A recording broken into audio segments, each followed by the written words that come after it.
Hey there folks, John here with To My Lens, and today I'm coming to you with another photography related video. Today I'm going to be talking about this. This is the Canon 35mm f1.4 VCM lens. Now, fans of Through My Lens know that 35mm is my favorite focal length. Most of the time, even if I'm shooting with a 24-70 lens, for example, I find a lot of my photos end up being, plus or minus a little bit, right around the 35mm range. I have done extensive testing in the past on a number of different 35mm lenses that will work on the Canon platform. Right now, my main 35mm prime lens is the EF 35mm 1.4, and I just wanted to find out, was this new RF 35mm f1.4 lens from Canon better or worse than my old EF 35mm f1.4? And I'm going to try to avoid comparing the two lenses. I'm going to do a second video talking about that, which is the better lens. But for right now, let me just talk about what I liked and about what I didn't like for this lens. This has been a very controversial lens when it was released. You can see it's a pretty short lens. It's also pretty narrow, pretty small diameter. It is definitely smaller in diameter than the previous EF 35mm lens. Super light, super light. I have strongly considered keeping this lens simply because of how darn light it is. I'll go ahead and put the weight up on the screen. I'll go ahead and put the price up on the screen. It is a pricey lens. It is a premium L series, professional grade piece of equipment here. Very impressive. It's got some interesting features. Unlike most Canon lenses, I think the Canon 24-105 f2.8 is the only other lens that I'm aware of that has a aperture ring where you can write on the camera. It has a dedicated aperture ring. Now, just about all Canon lenses in the RF platform or for the RF mount have these programmable rings that are on the lenses, and in many cases people program these to adjust the aperture. I've kind of just gotten used to doing it on the camera as opposed to on the lens. But I really do like having an aperture adjustment on the camera. This is a clickless one, and it spins pretty freely.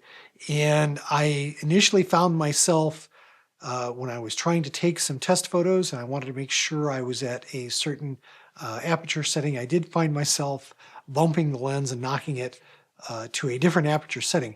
So it does have an iris lock, which, whatever you set your aperture to with the aperture ring here, then you can press the lock and it locks that setting in so that it won't move.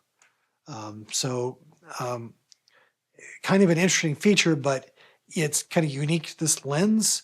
Not many lenses have that kind of a feature. So there's going to be a real muscle memory problem if you switch between this lens and other lenses. The other issue is that apparently the aperture ring does not work with every Canon body. It'll work with the R5 Mark II, for example. It will not work with the R5. They only enabled this aperture ring to work for newer cameras like the R5 Mark II, the R1, the R6 Mark III. I only have newer camera bodies, so I didn't have the opportunity to test this on some older ones, but from all the material on this lens, and it was released about 2 years ago, it does not work with older camera full frame or even crop factor bodies. Some people aren't crazy about the floating lens array that's in here. If you're holding the lens like this, you can shake it and you kind of feel the whole guts in here kind of rattling around. That's not a bug. That's a feature. A floating lens array is actually pretty difficult to do. does contribute to the high cost of this lens. I mean, it apparently does contribute to the optical quality of the lens. Now, in terms of optical quality, I'm kind of two minds. I will say that the lens very much surprised me. I did like the pictures that I got out of this. In some cases, they were better than my EF 35mm f1.4. In some cases, they were not. But overall, it was a lot closer than I thought it would be. And that really surprised me. When I got a hold of the lens, I was pretty convinced, based on what I'd seen and heard, that I was not going to like it anywhere near my current 35mm Canon lens. And that really wasn't the case. From an image quality standpoint, I can't really complain. Now, what people mostly complain about is the fact that the lens is smaller dimensionally, because they've gotten rid of some of the actual optical guts of the previous model, and they're doing a lot more of the image resolving via software correction. So instead of making the image great because of all the glass that's in here, they scale that back, and they use software to correct things like vignetting and any kind of chromatic aberrations, for example. There's pros and cons. Obviously, the size and weight, is a huge benefit of that approach. A lot of camera companies, not just Canon, a lot of camera companies these days are really leaning heavily into software correction to fix the shortcomings of the lens from an optical performance perspective. And I'm of the opinion that if you're shooting in reasonably bright conditions, whether it be outside on a nice sunny day, or if you're shooting in a well-lit studio, maybe with strobes or other constant lighting sources, the image quality is probably not going to be bad at all. It's when you get into lower light that you're going to see a lot more artifacting. The chromatic aberrations are going to show up more. You will see some purple fringing. If you have to bump up the ISO, you're going to see a lot more noise. It just is a bit of a noisier, less great lens than other choices in the Canon catalog. And again, because of the approach Canon took with this lens, the community's been, not so hot on this lens, just to be perfectly honest. A lot of people have kind of dumped on this lens. To its credit, I will say that, again, if you're in bright sunny conditions, I really didn't have a lot to complain about on this lens, and I considered keeping it. But I am going to send it back because at the end of the day, it just really didn't exceed the capabilities of other lenses that I had in my catalog. It is smaller, it is lighter than my current 35mm lens, but if I want a travel lens and I want a fast aperture lens, I'll probably bring along my manual Voigtlander 30 or 40mm f1.2. That's a teeny tiny small little lens that's lighter than this thing probably, or about the same weight. It's an all metal lens, but really, really small. I've really fallen in love with that lens. But at the end of the day, the capabilities, optically speaking, of this lens really just didn't exceed my current capabilities. What I and many others were looking for when Canon announced this lens was a 35mm f1.2.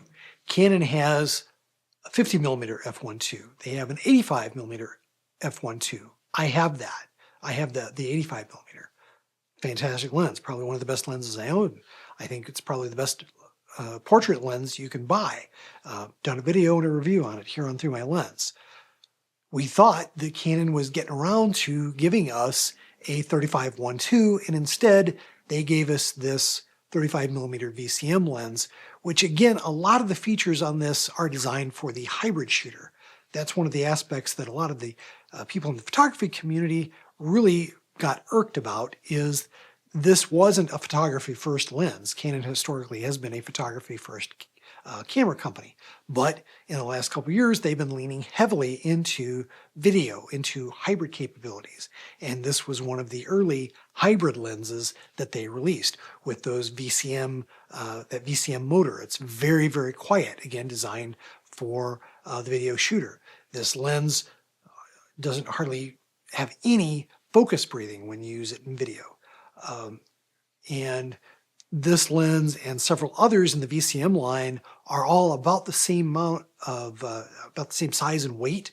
So if you use this with a gimbal, you don't have to fool around with recalibrating a gimbal, which if you've, I have a gimbal and I hardly ever use it because there are pain to calibrate to get it perfectly balanced. And if you're changing lenses and using lenses of different weights, then you got to recalibrate the stupid thing. This eliminates that. So this, for the right shooter, I think this is a fantastic lens for that hybrid shooter, for someone who is fine with great image quality under certain circumstances, like bright, sunny, ideal conditions. Great lens, fantastic. Just not for me. I'm still waiting. Canon, please give me a 35mm f1.2. I don't need fancy motors. I don't need hybrid. I want a photography first, a photography only 35mm f1.2 lens. Please and thank you, Canon. Until that time, I'll probably continue to use my Voigtlander manual 40mm f1.2. I've been getting great results from that this year. Here I am, Canon. I'm waiting. Got my credit card ready. Just give me the lens. But there you have it. There's my thoughts on the Canon 35mm f1.4 VCM lens. I hope you've enjoyed this video. Take care. God bless. I'll see you in the next one. I hope you've enjoyed this production from the Through My Lens YouTube channel.